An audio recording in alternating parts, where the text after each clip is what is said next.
नमस्कार, मैं हूं प्रेम शंकर सिंह और आप देख रहे हैं मन कही। भोजपुरी इंडस्ट्री के सबसे बड़े और प्रभावशाली चेहरों में से एक पवन सिंह एक ऐसा नाम जो सिर्फ गानों या फिल्मों तक सीमित नहीं है, बल्कि जन भावनाओं, विवादों और चर्चाओं का भी केंद्र रहा है। एक बार फिर पवन सिंह सुर्खियों में है, लेकिन इस बार वजह न कोई सुपरहिट गीत है और न ही कोई फिल्मी रिलीज। इस बार चर्चा का कारण है मंच पर हुई एक लंबी बातचीत जो पहली नज़र में हल्की फुल्की, मजाकिया और मनोरंजन से भरी लगती, लेकिन जब उसे ध्यान से शब्द दर शब्द और संदर्भ के साथ सुना जाता है तो वो निजी रिश्तों, आरोपों, सफाइयों और इशारों से भरी एक गहरी कहानी बन जाती। ये बातचीत एक लाइव कार्यक्रम के दौरान होती, जहां पवन सिंह मंच पर मौजूद एक अभिनेत्री से सीधे सवाल जवाब करते नजर आते हैं। पूरी बातचीत सुनिए, कैसे आपस में बातचीत होती है, उस स्टेज पर क्या होता है और उसके मायने मतलब क्या निकाले जा रहे हैं। ध्यान से सुनिएगा, जो कुछ मैं कहूँगा उसके मायने अर्थ भी आपको समझ में आते रहेंगे। स्टेज सजा हुआ है, भीड़ भी है सामने, माइक और तालियों के बीच शुरू हुआ ये संवाद धीरे धीरे एक ऐसे मोड़ पर पहुंच जाता है जहां निजी जीवन सार्वजनिक विमर्श में बदलने लगता है। पवन सिंह का पहला सवाल, आपकी शादी हो गई है? ये सवाल पवन सिंह ने उस अभिनेत्री से पूछा जो वहां पर खड़ी है। सीधा, निजी और चौंकाने वाला था। भीड़ में हलचल होती है क्योंकि ये सवाल किसी स्क्रिप्टेड डायलॉग का हिस्सा नहीं लगता। अभिनेत्री क्या जवाब देती है सुनिए। जी, अभी तो शादी नहीं हुई है। इसके बाद पवन सिंह का मजाकिया जो रिएक्शन होता है वैसा आया, अभी तो नहीं। ठीक है। तब फिर अभिनेत्री कहती है कोई लड़का ढूंढ रहे हैं। उनका ये कहना माहौल को थोड़ा हल्का बना देता है और दर्शक जो हैं वहां पर, जो भीड़ वहां पर है, वो हंस पड़ती।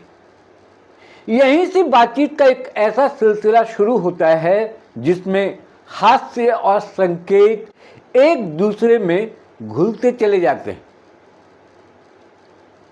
आगे अभिनेत्री क्या कहती है, यानी कि जो उनके साथ एक लड़की खड़ी है वो क्या कहती है सुनिए। उसको कैसा लड़का चाहिए?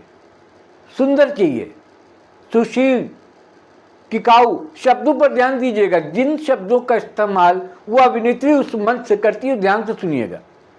कहती है उसको कैसा लड़का चाहिए? जो सुंदर हो, सुशील हो, टिकाऊ हो, जुझारू हो, संस्कारी हो और कमाऊ। ये सब गुण उसमें होने चाहिए। इस सूची में बोले गए शब्द साधारण नहीं है कहीं से भी। टिकाऊ और संस्कारी जैसे शब्द अचानक बातचीत को गहराई देते हैं। ये शब्द सिर्फ मजाक नहीं लगते, बल्कि आज के रिश्तों, स्थिरता और भरोसे पर सवाल खड़े करते हैं। यहीं से ये संवाद, ये बातचीत सिर्फ हंसी मजाक नहीं रह जाता, बल्कि एक मैसेज देने लगता है, एक संदेश देने लगता है। क्या? सुनिए, गौर से सुनिए। इसके बाद पवन सिंह मंची अंदाज में, जैसे मंच पर बोला जाता है आमतौर पर, उन्होंने कहा साउंड वाले को और माइक वाले को, हेलो, साउंड बढ़ाओ, हेलो चाचा, जो उनका अपना अंदाज है।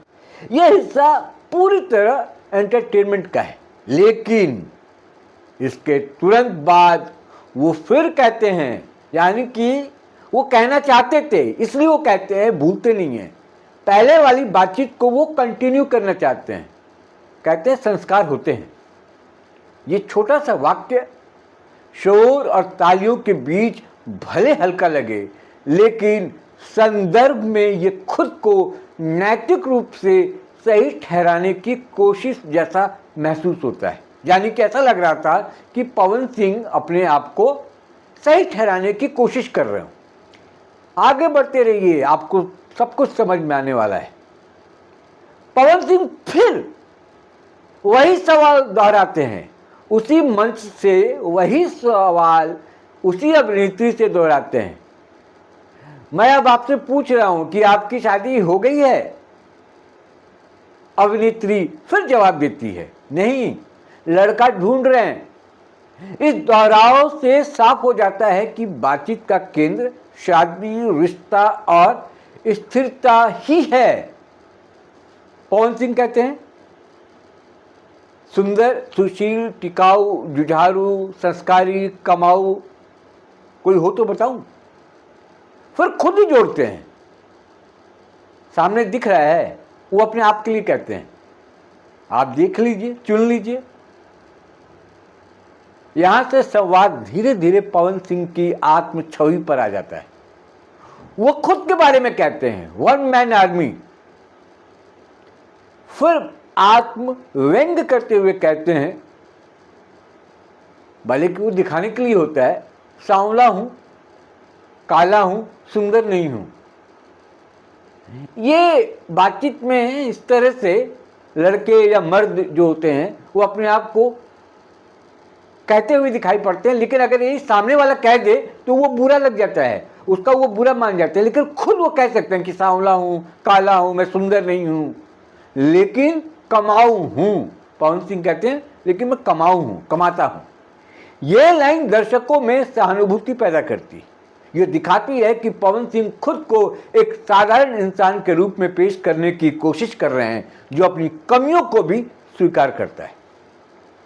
इसके बाद वो कहते हैं, संस्कार है, टिकाऊ। यहीं से असली कहानी शुरू होती है। संस्कारी हूं, टिकाऊ हूं। टिकाऊ शब्द यहां बार बार दोहराया जाता है। यह मैसेज कहां लेकर जाता है, सुनते रहिए। फिर वो आज के दौर पर तंज करते हैं। तंज कैसे कसते हैं ये भी सुनिए। फैशन के जमाने में गारंटी नहीं है, यानी कि अपनी गारंटी देने के लिए तैयार नहीं है।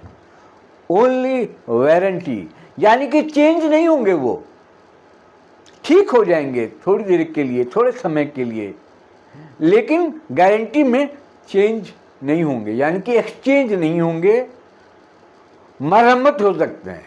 जो गारंटी और वारंटी की जो परिभाषा है वो मैं आपको समझा रहा हूं। यह लाइन रिश्तों की अस्थिरता और आज के बदलते मूल्यों पर सीधा हमला मानी जा रही है। इसके बाद वो कहते हैं, लड़का टिकाऊ है। देखिए फिर टिकाऊ आ रहा है।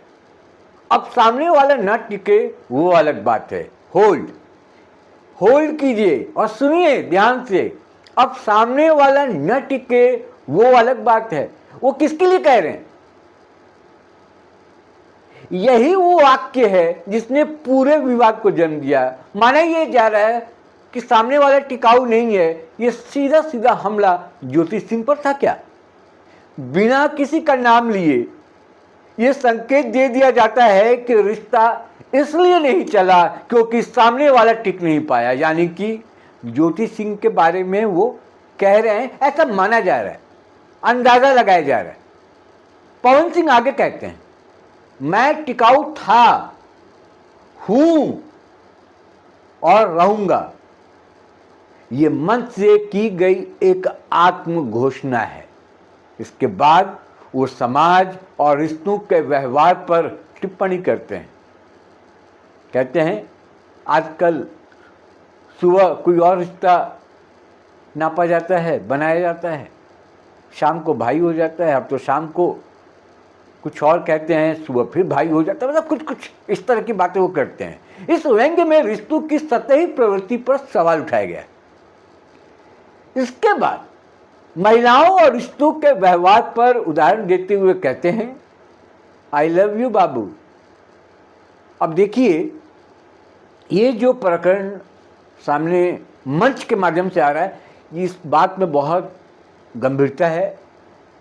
क्या ये वही बात है? क्या ऐसा कुछ उनकी जिंदगी में हुआ है जो मैं अभी आपको बताने वाला हूं? कुछ ऐसा ही हुआ क्या इनके जीवन में जो एग्जाम्पल ये दे रहे हैं? आई लव यू बाबू, मंदिर से पूजा करके आ रही हूँ, लेकिन बाबू कहीं और चले गए। ये पंक्ति दिखावे, दोहरे चरित्र और भावनात्मक अस्थिरता की ओर इशारा करती है। इसका मतलब क्या कोई एक पार्टनर अपने पार्टनर को झूठ बोलकर घर से बाहर जाता है, वो किसी और से मिल लेता है? क्या ये आरोप है? अगर ये आरोप है तो गंभीर आरोप है। और क्या इसी वजह से पवन सिंह ने ज्योति सिंह को छोड़ दिया? और इसीलिए क्या परिवार अपनाने को तैयार नहीं है?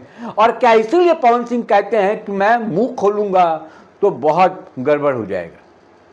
ये पहली बार है, मुझे ऐसा लगता है, कि पवन सिंह खुले मन से खुलासा किया है कि वो क्यों आखिर ज्योति सिंह से अलग रहना चाहते हैं, क्यों तलाक देना चाहते हैं। इसके बाद मंच की बात करते हैं। इसके बाद औपचारिक प्रेम संवादों पर तंज कसते हुए कहते हैं, कैसे हैं आप? जब वो वापस पार्टनर आता है, जिसके लिए वो कह रहे हो, माना ही जा रहा है कि वो शायद ज्योति सिंह पर आरोप लगा रहे हो, मैं कह रहा हूँ नहीं भी लगा रहे हो, तो जिसके लिए भी कह रहे हो कि झूठ बोलकर घर से बाहर जाता है, फिर जब घर में अंदर आता है तो कहता है अपने पार्टनर को, कैसे हैं आप, खाना खाया कि नहीं, अपने ऊपर ध्यान दीजिए।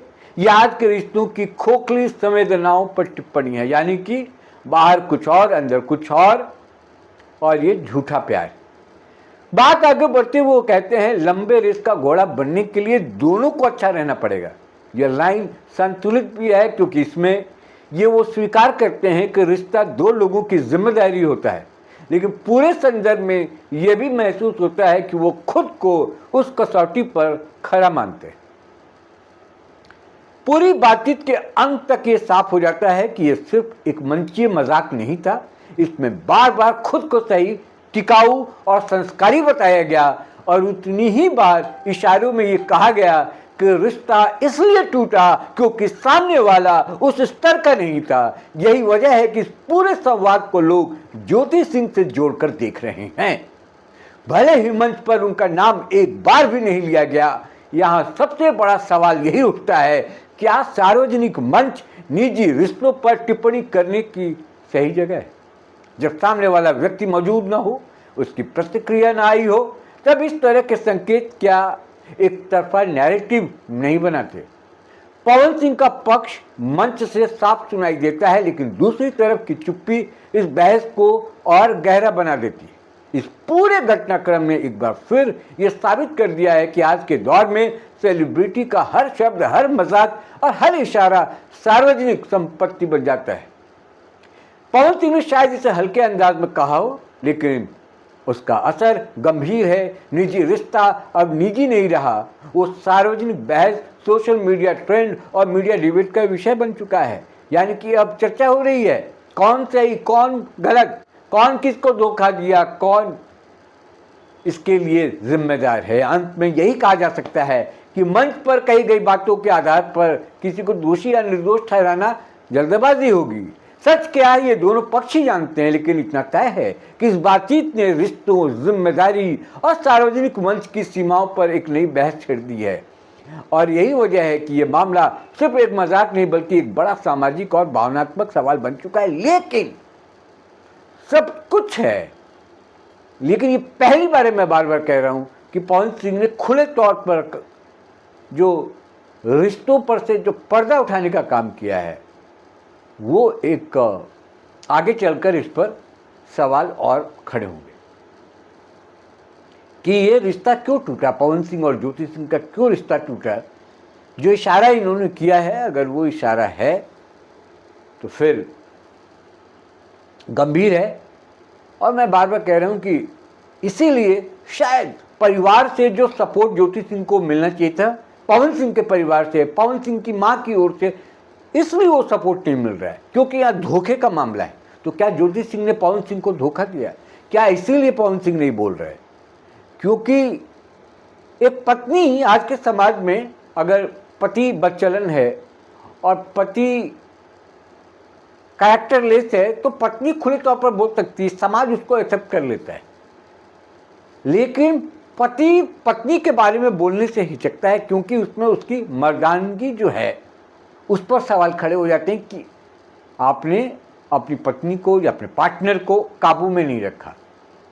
इसलिए पवन सिंह चुप है और ज्योति सिंह इनके कैरेक्टर को लेके, इनकी जो फैन फॉलोइंग और जो लड़कियों से इनकी दोस्ती और कई रिश्तों में ये बंधे और छोड़े और गाहे बगाहे वीडियो सामने आते रहते हैं, तो ज्योति सिंह तो खुलकर बोलती हैं, तो उतनी बात नहीं होती, क्योंकि ये मर्दों का समाज है, मर्द जो बिस्तर से कृत्य करते हैं तो उस पर बहुत ज़्यादा उस तरीके से चर्चा नहीं होती। लेकिन मर्द क्योंकि खुद चाहे वो जैसा भी हो, लेकिन वो अपने पार्टनर को लेकर, अगर उसका पार्टनर गलत कुछ करता है या इस तरह के संबंधों में कहीं फंसता है, तो भी उसको बोलने में शर्म आती है, अपने मुंह से किसी भी तरह की स्वीकारोक्ति उसको अपने ऊपर ही सवाल खड़ा करने जैसा लगता है। इस पूरे प्रकरण पर आप क्या सोचते हैं, कमेंट बॉक्स पर जाके लिखें। जो भी राय विचार रखते हैं, आपको क्या लगता है, ज़रूर उसमें लिखें। जिन लोगों ने मन कही को अभी तक सब्सक्राइब नहीं किया, सब्सक्राइब कर लें। फिलहाल इस वीडियो में इतना ही, मुझे दीजिए इजाज़त, नमस्कार।